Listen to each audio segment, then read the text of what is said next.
Hey, what's up? My name is Jason George, and for my entire adult life, I have made my living solely as an actor. I'm asking all my fellow SAG-AFTRA actors to vote yes on this current contract for television and film. Now, you should have already gotten your email ballot, so right now, go find that email and vote. I'm saying it right now. Now, you may have heard that there's a small but very loud minority that's against this contract. Why? Well, I'm going to explain the differences as I see it, both financially and philosophically. Financially, the best analysts in the business will tell you that a good contract in this area is worth about $200 million. A very good contract is worth about $250 million.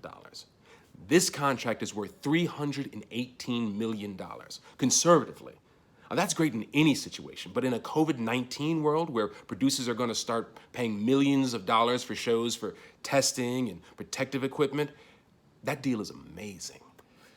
So then, why would anybody argue against this contract? Well, the big issue people are upset about is the change in the syndication residual formula. Now, here's some financial facts that you need to know. Number one, this is not basic cable syndication or foreign syndication. This is old school, over the airwaves to rabbit ears syndication, sold local station to local station, city to city. And two, this form of syndication is dying.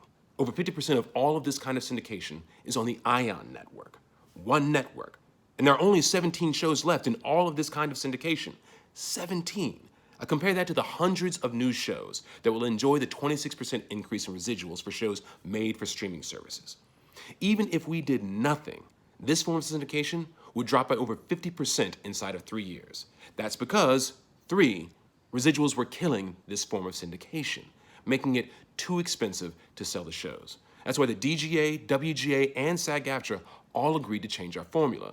Many of those last 17 shows weren't going to be renewed, and many new shows would never go into this old form of syndication because residuals made them too costly.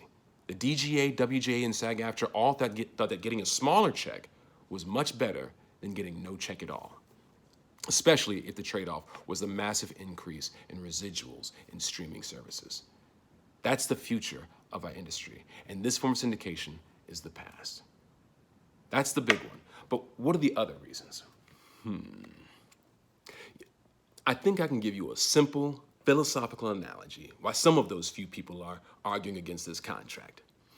If this contract was a baseball game, we won that baseball game, y'all, by a lot, like 10-5. Wasn't even close. We won. But nobody hit a home run. Some people are disappointed in this contract because they wanted to see a home run. Winning isn't enough. They wanted to see their personal special issue solved. They need to see that one thing, and that's the only thing that would truly satisfy them.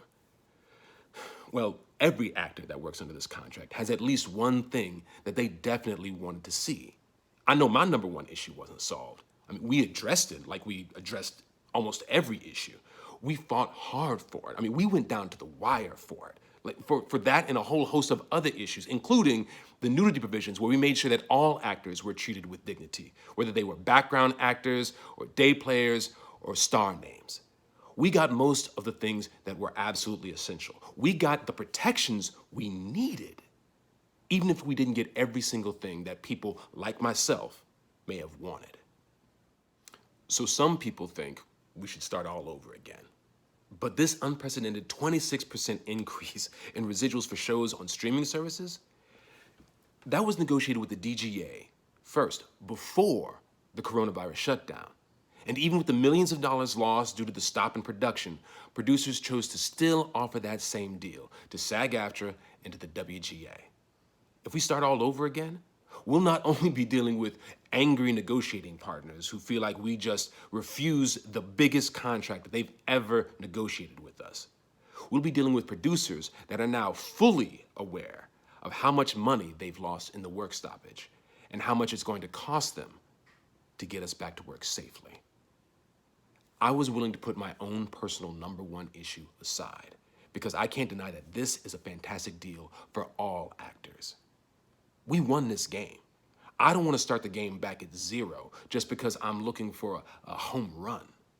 The coronavirus rain clouds likely going to ruin a do-over for us. Look, a person wiser than me said it simply. A $318 million contract when the country could be going into another recession? Take the win. Let's take the win, y'all. Please, vote yes. Thanks.